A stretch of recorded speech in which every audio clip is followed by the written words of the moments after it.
Queridas amigas, queridos amigos de nuestro programa, pocas veces tenemos la oportunidad de atrapar, podríamos decir, en su paso por Costa Rica, a algunas distinguidas personalidades que vienen sobre todo a hacer trabajo en las universidades o a establecer contacto con algunos grupos de interés y sobre todo en el área de la filosofía y del pensamiento contemporáneo. Sin embargo, gracias a la generosa colaboración del doctor Ortiz y su esposa María Isabel, viejos y entrañables amigos, pudimos establecer contacto con el doctor Elías Capriles. El doctor Elías Capriles, no sé exactamente cómo ubicarlo, si decir que es un filósofo, un historiador, un especialista en ciencias de la filosofía oriental. Lo cierto es que es un hombre con una producción sumamente rica.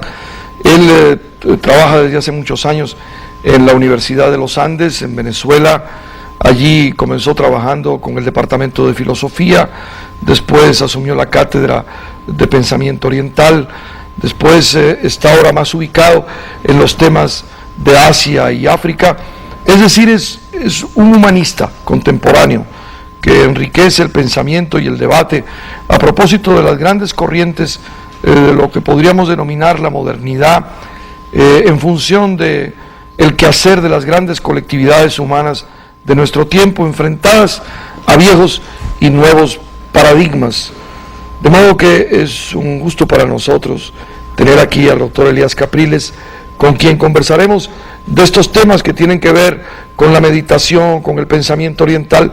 En fin, va a ser él el que con toda seguridad nos enriquecerá en estos temas de extraordinario interés e importancia en el pensamiento contemporáneo. Muy buenas noches, doctor Capriles. Buenas noches, un gusto tenerlo en Diagnóstico. Hemos tenido oportunidad de tener acceso a algunos de sus materiales. No puedo decir que hayamos leído sus libros ni sus obras sistemáticas, pero hay en usted podría decir un profundo deseo de revisión de viejas concepciones a propósito de las grandes transformaciones históricas de la sociedad humana, sin embargo conservando el numen fundamental, los elementos, los trazos decisivos de algunos de los grandes pensadores del pensamiento, incluso del pensamiento transformador o revolucionario, y adaptado también a nuevas concepciones que usted se ha encargado de recoger a lo largo de sus estudios. ¿Por qué no nos dice hacia dónde se dirigen ahora sus principales preocupaciones? Bueno, yo me he ocupado de bastantes temas, en verdad. Por supuesto que el pensamiento oriental es una influencia decisiva en mi pensamiento, pero yo he tratado temas bastante diversos que van desde por ejemplo, una obra como Individuo, Sociedad, Ecosistema, trata de el problema ecológico actual, político-social, y implica toda una filosofía de la historia que se esboza de alguna manera por contraste con la de Hegel, y recoge elementos de Marx, del pensamiento libertario, por supuesto del pensamiento ecologista, pero todo ello desde una óptica que es principalmente la óptica de ciertas filosofías orientales, tales como el budismo, el taoísmo, el shivaísmo, el sufismo. Por allí más o menos va esa vertiente de mi pensamiento, ¿no? Ahora que usted lo menciona, y perdone la interrupción, efectivamente creo que se produjo en un determinado momento de la historia una confrontación no siempre fructífera entre los pensadores socialistas alemanes, los viejos socialistas, algunos más actuales, principalmente como Marx, en una franca confrontación por razones quizás prácticas de apreciación de las realidades, con hombres de un pensamiento riquísimo, sobre todo de los grandes pensadores libertarios como Bakunin o Kropotkin. Sí. Yo recuerdo que siendo pues bastante más joven, leyendo El apoyo mutuo o Las memorias de un revolucionario, aquel formidable geógrafo y humanista que se va a la Transbaicalia a diseñar los nuevos conceptos de la sociedad asiática. Esa relación entre el viejo pensamiento libertario, anarquista y el marxismo nunca se produjo de manera armónica, porque hubo ahí una confrontación extremadamente fuerte. Y después tuve oportunidad de conocer precisamente en Venezuela a un filósofo alemán, Rudolf Barrow, que decía, bueno, yo he convertido mi visión revolucionaria del mundo en una visión más armónica, incorporando las nuevas concepciones del humanismo ecologista, del movimiento de los verdes, de modo que hay un esfuerzo de síntesis. Cuando usted dice estas cosas, me da la impresión de que hay aquí también un esfuerzo por recoger estas vertientes del pensamiento y sacar nuevas conclusiones. Disculpe la interrupción. Por supuesto, esa es más o menos la idea, ¿verdad? Tiene que ver mucho con, hay una concepción que es propia de casi todo el pensamiento asiático, pero también del pensamiento antiguo griego. Había una visión de la historia como una degeneración.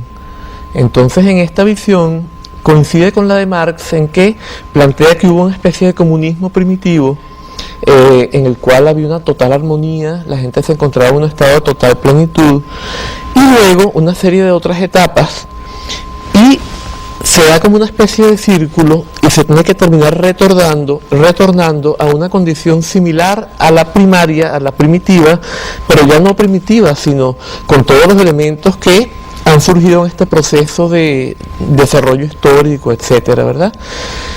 Pero en la cual se volvería una armonía con la naturaleza de nuevo. Y en esto estamos más cerca de los pensadores ácratas, de los pensadores libertarios, que de Marx, porque para Marx hay un progreso.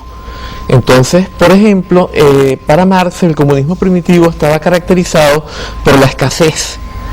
Y esto implicaba una imperfección, y cada sistema económico que sigue es un desarrollo, un perfeccionamiento que implica más contradicciones sociales, pero también es necesario para que se vaya dando un perfeccionamiento progresivo, y esta es la influencia de Hegel, de alguna manera, ¿no? Esta visión propia del modernismo, en que hay un progreso constante. Quizá Kropotkin está más de acuerdo con esta visión propia del Oriente, pero también en Grecia, por ejemplo, los estoicos, ¿verdad? Que coincide esta concepción del comunismo primitivo, coincide con la de Marx, excepto en que no es defectuosa. Y se dice, por ejemplo, que los desarrollos que se dan, los distintos sistemas económicos que se suceden, no están motivados por la escasez, porque había, más bien, por ejemplo, hay un pensador francés que se llama Pierre Clastres, un antropólogo. Él dice que para los seres primitivos, llamados primitivos, el granero de la naturaleza siempre está lleno, y que ellos no buscaban acumular excedentes porque ellos no sentían que iban a estar mejor con eso. Ellos ya estaban plenos, se sentían plenos como estaban. Y allí viene quizá la gran diferencia con Marx, ¿verdad? Claro que el problema de la escasez no era planteado en términos de, usted lo ha dicho de alguna manera, no estaba planteado en términos de si la sociedad podía subvenir o no a sus necesidades, sino en términos de si se generaba o no un excedente. Ajá.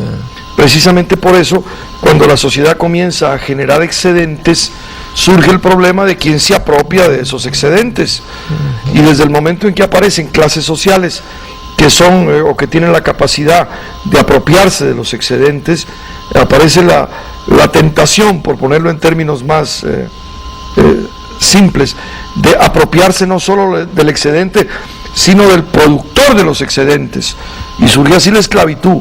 La esclavitud entonces es una manera de apropiarse de seres humanos que gracias al desarrollo material tienen capacidad para producir lo que se comen, porque lógicamente si un individuo no produce lo que se come, no vale la pena esclavizarlo. Y además un excedente que se apropia el esclavista o el propietario de los esclavos.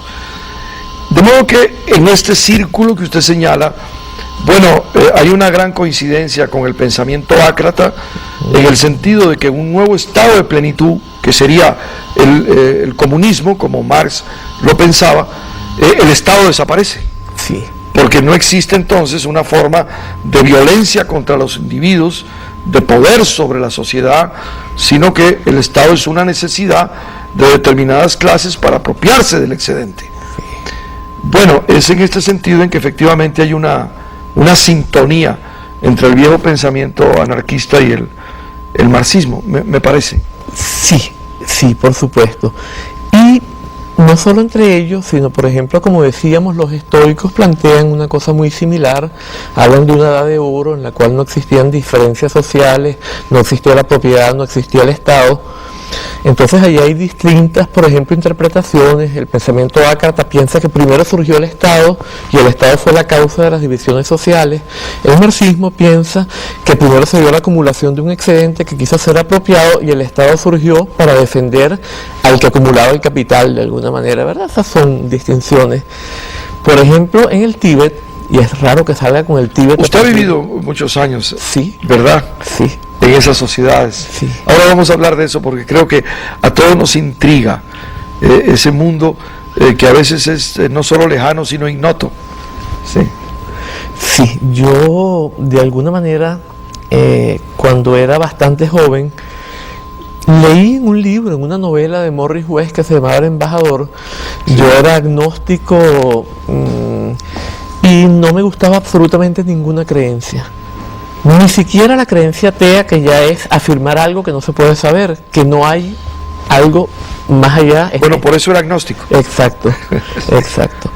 Y leo que existía algo que era el budismo zen, que permitía llegar a un estado de plenitud, de armonía, sin necesidad de creer en ningún dios, ningún alma, ninguna reencarnación, ni en absolutamente ninguna de este tipo de creencias, pero sí creer que era posible llegar a esta armonía. Total que bueno, las vicisitudes, no tenemos tiempo aquí de explicar cómo se dio todo esto, pero yo terminé parando en la India. En verdad yo no andaba buscando un maestro, a mí me interesaba el Zen que estaba en Japón, pero quise conocer la India, un poco quizá buscando lo que los franceses llaman de paysagement, que es este cambio de paisaje que de alguna manera nos da una percepción más fresca. Yo había visto fotos de la India y quería conocer esto. Y entré en un monasterio en Nepal y había allí un lama tibetano. A mí no me interesaban los tibetanos porque había leído Lobsang Rampa y entonces era cosas de creencias, de que uno se salía del cuerpo y veía el cuerpo desde afuera. Y yo no le veía ninguna utilidad y era creencia, que no me gustaban las creencias. Pero al entrar en un monasterio vi un lama tibetano y este lama tibetano estaba en un estado de total tranquilidad. De este estado salió un mantra de repente que parecía que él no lo estaba haciendo. ¿Qué es un mantra? ¿Qué es un mantra? Un mantra es una fórmula sagrada que se utiliza en la meditación por una serie de distintos motivos según el tipo de tradición de que se trate, ¿verdad? Y parecía que esto salía por sí solo sin que él lo hiciera. Luego salían los mudras, que son también símbolos pero gestuales y que tienen todo un lenguaje. Y había un poco de niñitos allí que empezaban cada vez más tremendos, más traviesos, a lanzarse bolitas de una masa que se utiliza para hacer unas especies de ofrendas rituales. Y entonces salía el maestro de ese estado con un palito y ¡tac, tac, tac! Les daba. Y volvía otra vez a su estado y ellos se tranquilizaban, ¿no? Y bueno, a mí que no me interesaba lo tibetano, me encontré allí con aquello que yo estaba buscando a través del budismo zen.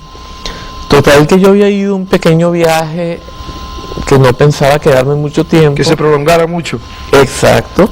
Y resulta, bueno, yo tenía un pequeño apartamento en Venezuela que daba cerca de $200 mensuales, y en la India y en Nepal eso era bastante dinero relativamente.